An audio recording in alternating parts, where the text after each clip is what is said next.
are back.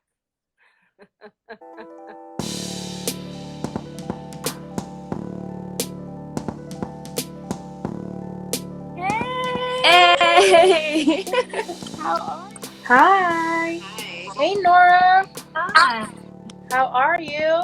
I'm okay. How you doing? I am hanging in there, you. Hi, Jessica. Hi, good evening, everyone. So, Malik Daniels, one of the powerhouses behind the Adulting series. Hi. Hello. How are you? I'm doing good. Thank you for having me. Of course. Hi, Lana. Hi, Brianna. How are you? I'm doing well. How are you doing? There we go. Hi. Can you hear me? Yes, I can. Perfect. Okay. Hey, Hey, Elliot. How are you? I'm good. How are you? Finally. Oh my goodness. Hello. Hi, Kayla. Hey, Tyler. Hi. How are you? I'm doing good. How you doing? I'm doing well. Thank you for joining me tonight on Real People, Real Brands. And for those of you who are new to Real People, Real Brands, my name is Brianna Regine. I am the founder of Brianna Regine Visionary Consulting, and we started Real People, Real Brands to bring you people in all stages of business ownership so that way you can relate no matter where you are in your journey. And we felt it was very timely given the sensitivity, craziness, uneasiness of this year. Get into your journey, how or what 3 words would you use to describe yourself and why? I believe that my brand is innovative because we take a different approach than a lot of brands do to solving everyday solutions. Something that we really focus on is helping brands develop gratitude strategies. The way that we do that is through custom brands and custom thank you cards. Just making sure that people's customers feel appreciated. Everything that we do is custom design in house. So everything that we do for you is, unique to your brand. We also help brands establish scents. So if somebody were to smell like vanilla or pineapple or strawberry, they would subconsciously think about your brand. And I think that in itself is innovative. I haven't really seen any of my competitors trying to, just go the extra mile and really talk to their clients about branding and what these things actually mean for their brand. Right. Magical. Yeah, magical. Okay. Okay. Why the third one? Let's kick things off with the third one, magical. The third one, because honestly, I've really been tapping into a different part of just creativity. I feel like, which is it could be so many different things, but for me, I really am trying to just understand different worlds, and I think magic has always been interesting to me. I'm a big Harry Potter fan. Me too. Yeah, so I love Harry Potter. I do think that magic is a little real, I'm not gonna lie. And so yeah, I think that, personally I feel like I'm a little fairy and I just leave gifts for everyone with all my work that I do. I love that. You give me fairy vibes. I like it. I like it. Well, I thank you for one, just always showing support on my platform, and I always do my best to give that support back, whether that is, you know, showing love on social media or anytime that I see you out in public or just whatever in comments or DMs, you always show support and love. So thank you for that. I want to point out 2 things. One, you don't necessarily have to reinvent the wheel if it's not broken.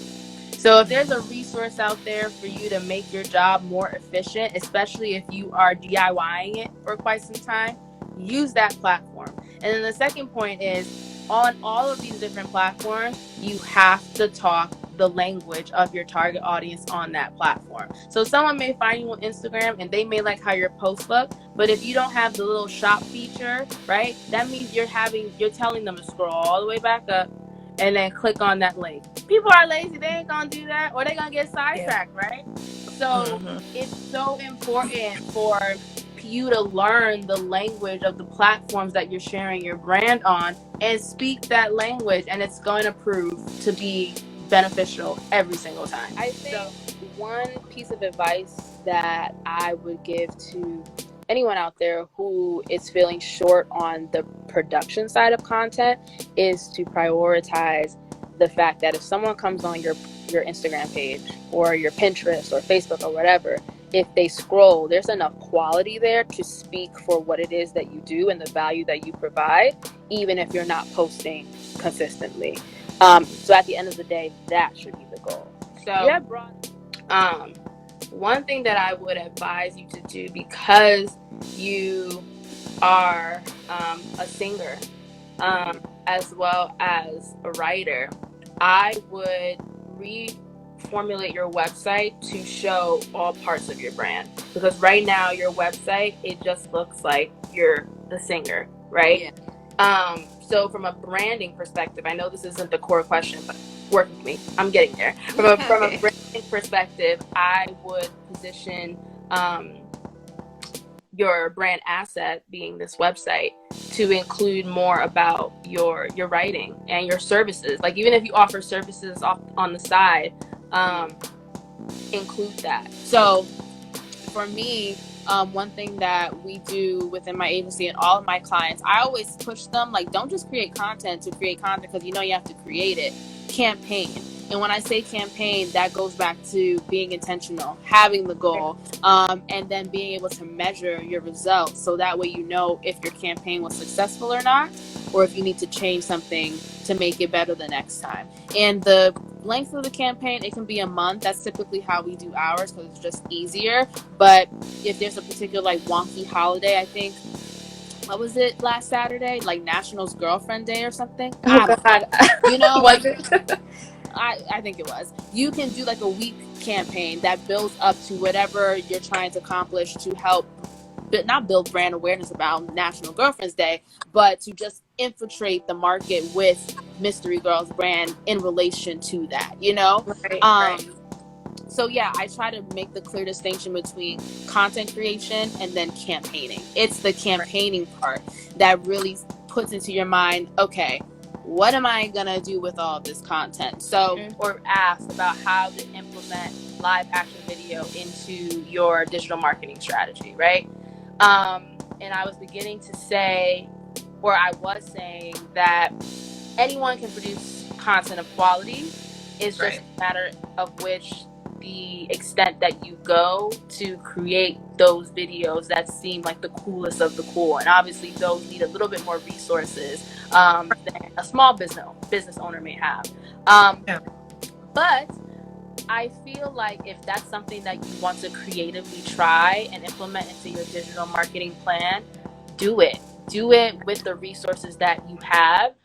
Because at the end of the day, the goal is to show that, yes, Simply AC knows of the trends and we are a part of the trends, but also this is how we creatively implement our narrative using that trend. And also, too, at the end of the day, your consumers, they're not doing it, so it's going to be cool to them anyway. So I would say just give it a try. What's the worst that can happen? Just give it a try.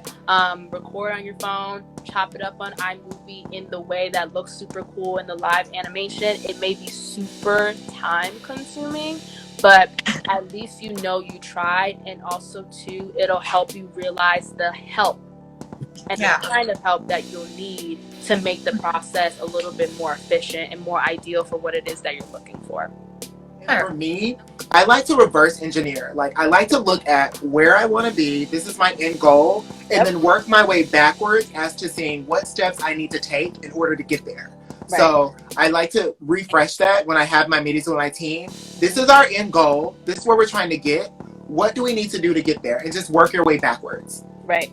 And so that's signed up to be on the show. You had mentioned that public relations is something that's challenging to you. So I would like to open the floor up to any questions that you may have, and I can give you some insight, and hopefully it'll be helpful for you but anyone else that's watching as well.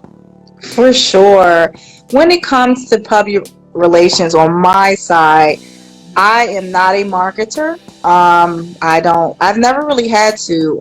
My business thrived a lot off of referrals. And so what I don't understand about public relations is branding, Miss Specialist, what would be the first area that a business should focus on when they're looking to brand and I guess share more brand awareness, Yeah. but also what will give them maximum exposure versus just minutely. I don't know where to begin, where to end, how to start, or any of that. And so I'm just curious to know, where do you suggest as a company we begin our brand awareness strategies, campaigns, and what that looks like, and what deliverables we can expect from it? See how I came up with the name of my business. Nice. My journey was real. It is a real journey.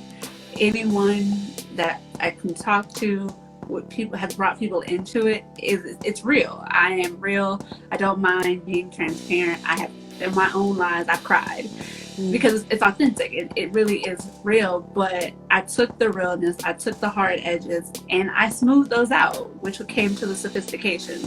And so that came with polishing up myself and letting go of the negative things.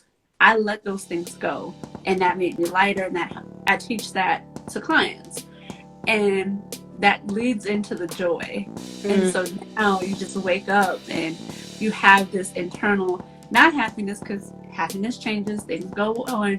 But at the end of the day, I can say, no, it may not start this way, but I know by the end of the day, there's going to be at least one joy-filled moment that I'm going to have. Yes, love that. So my journey has truly been real sophisticated joy. Well, if you believe you are, then you are. And more importantly, if you believe you are and you're doing what you say you are, then you are. So you have more than enough experience and gems to drop on these people. And I think whether you're a side hustler, whether you're an aspiring business owner, whether you're a seasoned business owner, like that is something that always has to be kept in mind, because it's very easy, especially for those who are overly ambitious. And I think for anyone who wants to start a business, there is a sense of being overly ambitious.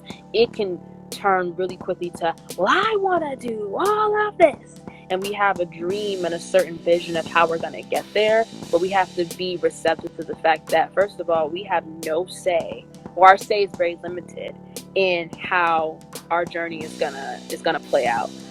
So the best thing that we can do is be open-minded and just be willing to explore all parts of ourselves and all parts of our interests and see how they manifest, and feed into them as much as you're able to feed into yourself. And it sort of creates like an internal ecosystem that'll be able to rotate. And I know it sounds nice, it's not always easy, but that's really what it is. I'm doing okay. There have been some, moments, we're human, Right. we have things that we deal with. We have worries and cares, and life is uncertain, and navigating that path can be a challenge. But I do believe that the more centered that we stay, the more easy navigating shifts and transitions can be. And change is inevitable, and so in my life that I've learned to embrace change and embrace seasons and times of change. I don't reject it. I don't push it away. So I find it the easier to navigate, the more that you learn how to grab a hold of it and go with it. Love that. It's so important for you to just get started because you feel like you do and because you actually enjoy it. We have had a variety of different voices on this platform. It was something that my assistant and I wanted to create because we just felt like this year there was a lot happening. There was a lot going on this year, and we wanted business owners, whether they are new, they're side hustlers, or they're full-time business owners, to feel like they can relate to somebody, feel like they're not alone.